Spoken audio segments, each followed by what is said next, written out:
Billy Graham, Renaître. Deuxième partie, la réponse de Dieu.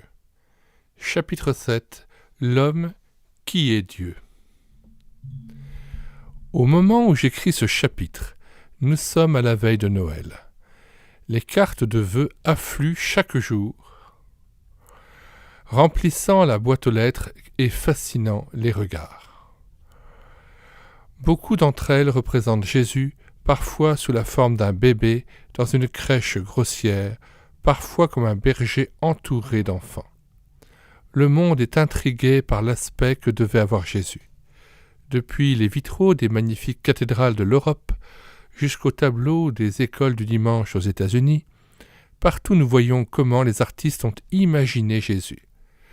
Juste avant Noël, j'ai vu en Afrique Jésus représenté comme un bébé noir. L'enfant passé en Orient, je l'ai vu dépeint comme un Asiatique. Comment le monde se représente-t-il Jésus-Christ ? Parfois on le voit en homme pâle, avec des yeux bleus, souriant doucement, sous une auréole diaphane. En Amérique, l'image la plus familière est celle d'un jeune homme viril dont la beauté a un charme robuste. Il est probable que Jésus avait le type des gens du Moyen-Orient avec la peau sombre. En réalité, nous n'en savons rien. Et c'est aussi bien comme cela, puisque aujourd'hui il appartient à toutes les races.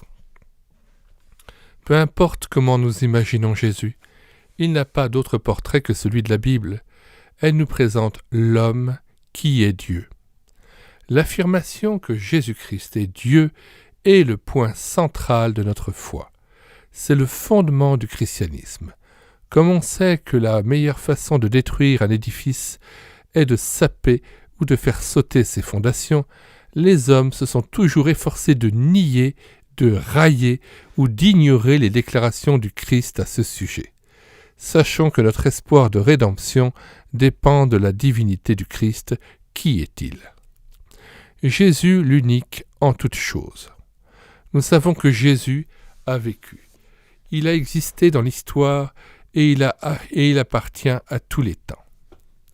Tacite, peut-être le plus grand historien de Rome, a parlé dès le 1er siècle de Jésus. Joseph, historien juif né en l'an 37, mentionne le crucifiement de Jésus.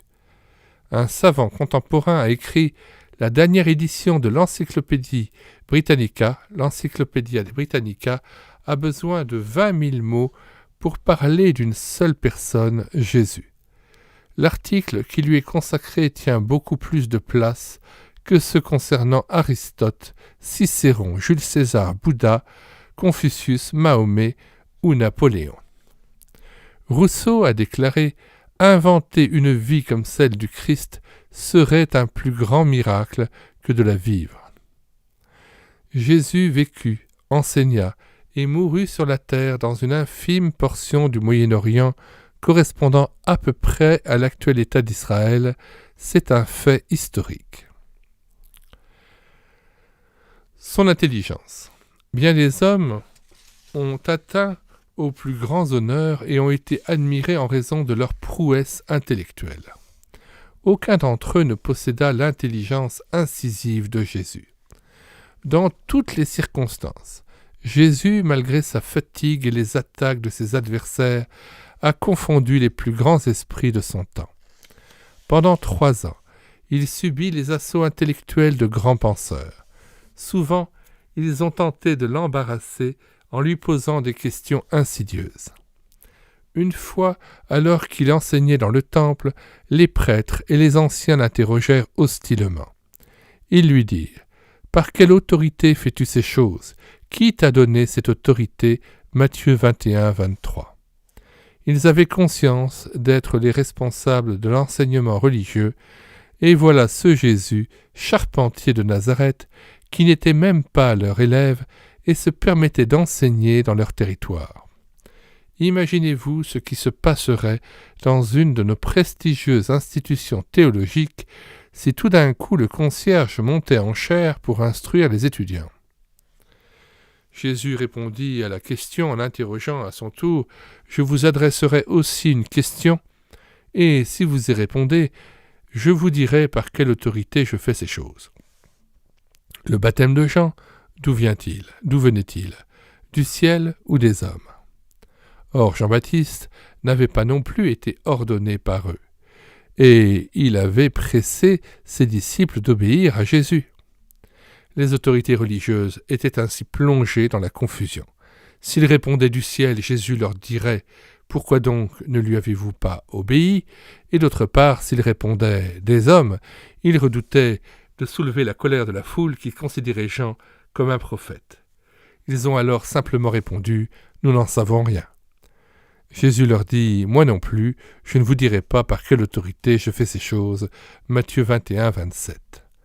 Jésus avait une agilité mentale que les savants ont admirée depuis 2000 ans. Sa franchise. Jésus avait une franchise absolue et ne se souciait pas des conséquences. Les membres de l'institution religieuse de son temps observaient méticuleusement certains rites de purification, en particulier à table, chaque jour. À propos de ces pratiques, Jésus fit un discours sévère. « Malheur à vous, scribes et pharisiens hypocrites, parce que vous nettoyez le dehors de la coupe et du plat, et qu'au-dedans ils sont pleins de rapine et d'intolérance. Pharisiens aveugles, nettoyez d'abord l'intérieur de la coupe et du plat, afin que l'extérieur aussi soit propre. » Matthieu 23, versets 25 à 26. Les accusations faites par Jésus sont, hélas, toujours valables. La véritable foi en Dieu est intérieure et concerne notre engagement personnel et notre attitude, et ne consiste pas en pratiques strictes de rites et de règles. La plupart d'entre nous n'oserions pas apostropher si franchement les leaders ecclésiastiques de notre temps. Jésus, lui, était franc, hardi et honnête en toutes circonstances. Sa largeur d'idées. Jésus était capable de comprendre tous les hommes dans toutes les situations. Un jour, il prenait un repas chez un grand chef religieux nommé Simon. Pendant le repas, une prostituée repentie entra dans la salle à manger et lava les pieds de Jésus avec ses larmes et les essuya avec ses cheveux. L'homme religieux fut scandalisé et lança sur Jésus un regard de doute en pensant « Si cet homme était vraiment un prophète, il saurait quel genre de femme est celle qui le touche. » Jésus, sachant ce qu'il pensait, lui raconta une petite histoire. Un prêteur avait 2 débiteurs. Le premier lui devait 500 deniers. Le denier représentait le salaire d'une journée de travail, et l'autre 50.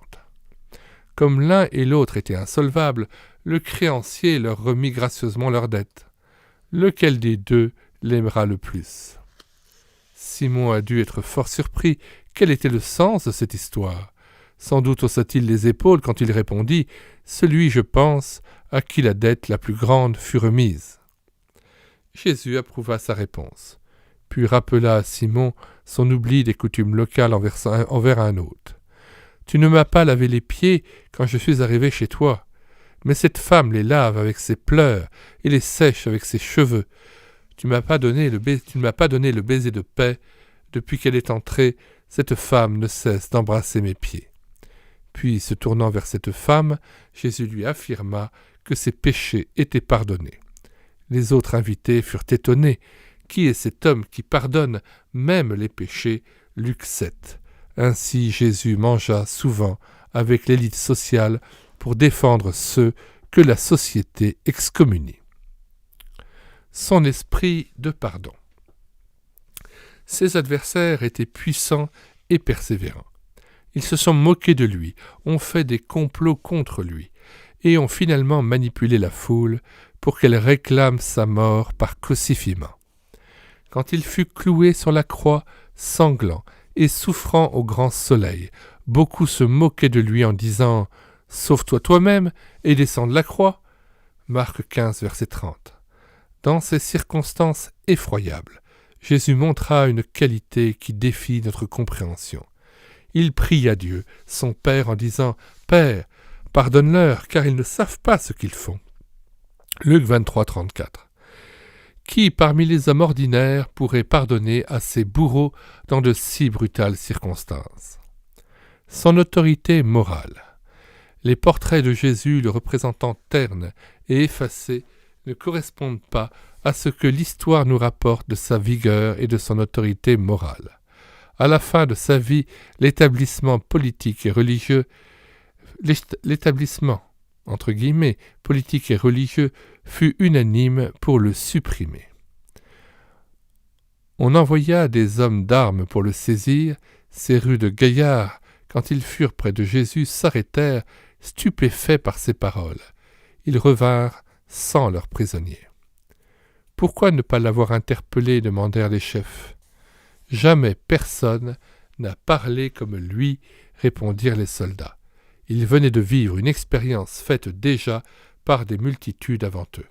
Les foules étaient frappées par son enseignement, car il parlait avec autorité et non pas comme les scribes. Matthieu 7, versets 28-29. Jésus-Christ faisait ce qu'il enseignait, sa vie confirmait sa doctrine. Il existe beaucoup de gens qui sont nobles, intelligents, francs, ouverts et parlent avec autorité. Mais c'est seulement chez Jésus que nous trouvons les traits humains que Dieu manifesterait s'il devenait un homme. La divinité que Jésus déclare posséder est prouvée par sa nature. Il a été unique dans l'histoire des hommes. Plus qu'un simple homme. Si nous n'avions rien de plus à dire sur Jésus, il n'aurait guère mieux à nous offrir que les autres grands personnages de l'histoire. Toutefois, le caractère unique du Christ se voit dans le fait qu'il a eu, pendant sa vie terrestre, tous les attributs de la divinité. Qu'est-ce qu'un attribut de Dieu ? Un théologien nous donne cette simple définition. Ce sont les caractères distinctifs de la nature de Dieu, inséparables de la notion de divinité, qui constituent les bases de ses diverses manifestations à ses créatures. Jésus-Christ a été la manifestation suprême de Dieu. Dieu était en Christ, réconciliant le monde avec lui-même. 2 Corinthiens 5, 19. Il ne fut pas un homme ordinaire. Plusieurs siècles avant sa naissance, le prophète Ésaïe a dit « Voici, la Vierge deviendra enceinte et elle enfantera un fils. » Ésaïe 7, 14. Aucun autre homme dans toute l'histoire n'est né d'une mère vierge. La Bible affirme qu'il n'eut pas de père humain. S'il en avait eu un, il aurait hérité de lui les péchés et les infirmités qui affectent tous les hommes, puisque ce qui est né de la chair est chair, Jean 3, 6. Comme il n'a pas été conçu naturellement, mais par le Saint-Esprit, il est le seul homme qui soit sorti pur directement de la main de Dieu. Il a donc pu se tourner vers ses compatriotes pour les défier. Qui d'entre vous pourra me convaincre de péché? Jean 8, 46. Il est le seul depuis Adam à pouvoir affirmer « Je suis pur ». Si nous voulons rester sincères, nous devons avouer que dans cette incarnation se trouvent des mystères que nul d'entre nous ne peut comprendre. En vérité, saint Paul dit que cette manifestation de Dieu dans la chair est un mystère. 1 Timothée 3,16. Dans une autre lettre, l'apôtre Paul explique ainsi le problème de l'homme qui est Dieu. « Ayez en vous les sentiments qui étaient en Jésus-Christ, lequel, existant en forme de Dieu, n'a pas regardé le fait qu'il était l'égal de Dieu comme une proie à arracher, mais s'est dépouillé lui-même en prenant une forme de serviteur, en devenant semblable aux hommes. » Philippiens 2, 5-7. D'abord, Dieu est saint. C'est une caractéristique possédée par Jésus-Christ et qui est au centre de la foi chrétienne. Que signifie la sainteté ? C'est un terme pouvant s'appliquer à des personnes, des objets, des lieux et même des circonstances. Mais ce mot très courant est souvent mal compris et mal utilisé. Il signifie la pureté absolue évidente. Aucun être humain ne peut et n'a jamais pu posséder la pureté absolue et la perfection morale.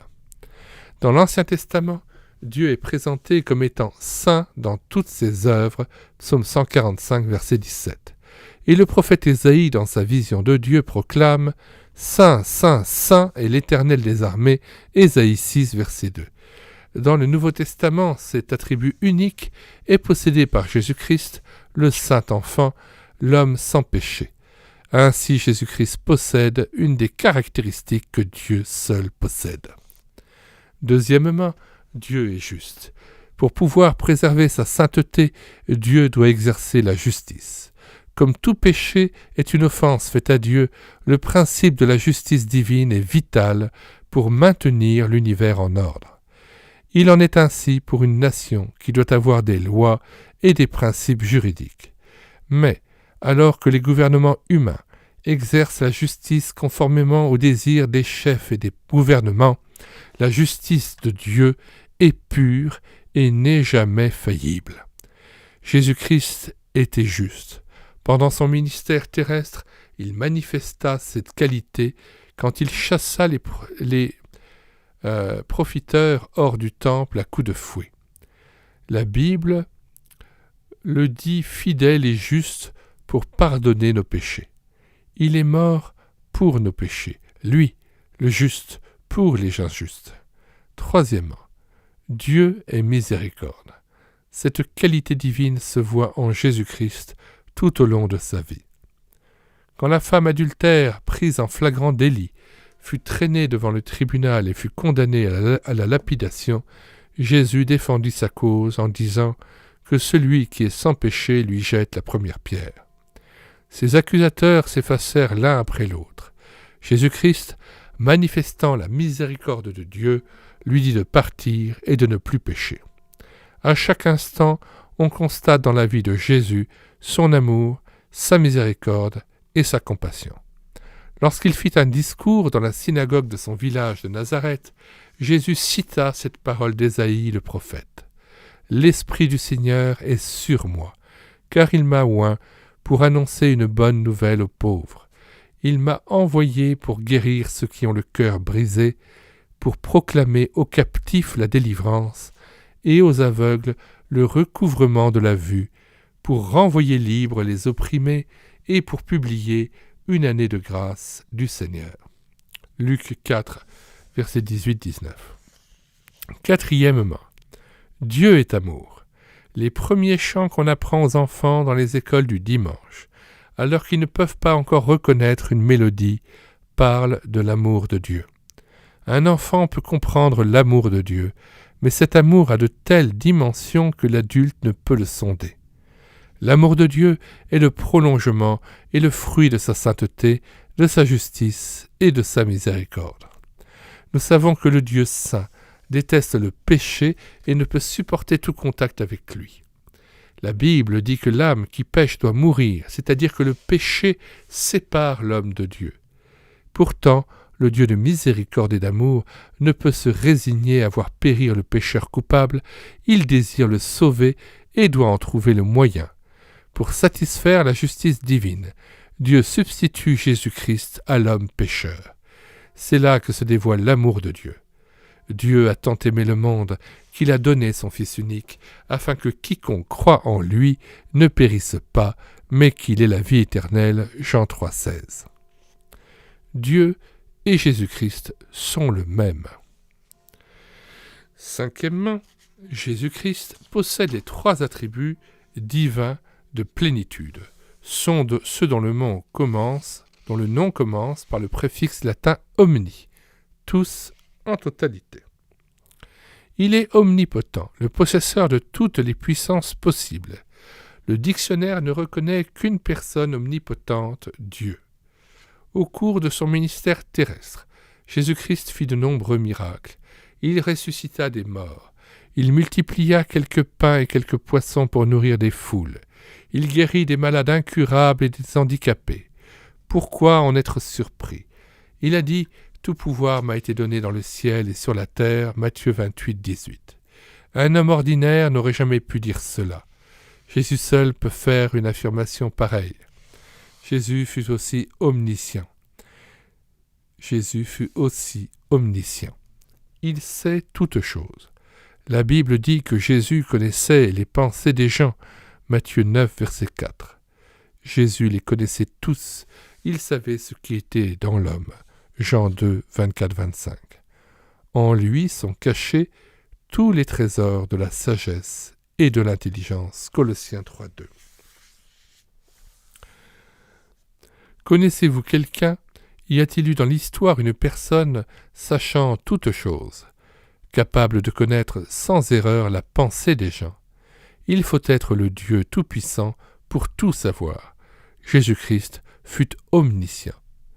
Il nous est sans doute plus difficile encore de concevoir la notion d'omniprésence. Comment être partout en même temps? Nous sommes, dans notre expérience, prisonniers du temps et de l'espace. Étant créatures physiques, nous pouvons exister uniquement en un seul lieu, dans un temps donné. Nous réagissons ainsi. Je ne peux pas être partout. Dieu transcende l'espace et le temps. Jésus aussi. Il existe hors du temps. Avant qu'Abraham soit né, je suis, Jean 8, 58. Il est avant toute chose. Colossiens 1, 17. Jésus n'est pas lié à la terre. Il a dit « Là où 2 ou 3 sont assemblés en mon nom, je suis au milieu d'eux ». Il peut être avec un groupe de croyants dans une hutte primitive de Nouvelle-Guinée au moment où il assiste à un dîner d'hommes d'affaires à Dallas, au Texas. Il peut partager le repas d'une simple famille et un banquet royal en même temps. Jésus-Christ est omniprésent. Jésus a prétendu être Dieu. Il a dit « Moi et le Père, nous sommes un » Jean 10, 30. Celui qui me voit, voit celui qui m'a envoyé Jean 12, 45. Il a dit très clairement qui il était aux autorités religieuses de son temps. Je rends témoignage de moi-même, et le Père qui m'a envoyé rend témoignage de moi Jean 8, 18. À des responsables de la hiérarchie ecclésiastique, lui demandant qui était son Père, Jésus répondit « Vous ne connaissez ni moi, ni mon Père. Si vous me connaissiez, vous connaîtriez mon Père. » Jean 8, 19. Jésus déclare avoir été envoyé par Dieu et ne pas être de ce monde. Il se présente comme la lumière du monde, le chemin, la vérité et la vie, la résurrection et la vie. Il promet la vie éternelle à tous ceux qui croient en lui comme leur Sauveur et leur Seigneur. En face de toutes ces déclarations de Jésus, il nous reste à prendre une décision vitale. Que ferai-je de Jésus? Que pensez-vous de Jésus-Christ? Voilà la question. Que pensez-vous de Jésus-Christ? S'il n'est pas ce qu'il prétend, il est un charlatan ou un fou. Il est impossible de prendre l'attitude moyenne, admettant qu'il fut un homme bon, une sorte de superstar, comme on le fait parfois aujourd'hui. Sa personne même écarte la neutralité. On est pour ou contre. Ou bien il est un menteur, un dément, ou bien il est vraiment le Seigneur. À la lumière des preuves fournies par la Bible et du fait historique de la résurrection, la seule conclusion sage, c'est que Jésus est Dieu, digne de notre confiance et de notre adoration. Quand je prends la décision de devenir chrétien, je décide aussi qui est le Christ. Lui faire confiance, c'est devenir un croyant en lui. Et c'est cela qui me fait vivre vraiment. Cheminer dans son désert privé. J'ai entendu l'histoire d'un jeune couple pendant la dernière guerre mondiale. Alors qu'ils étaient séparés, la femme mit au monde une petite fille.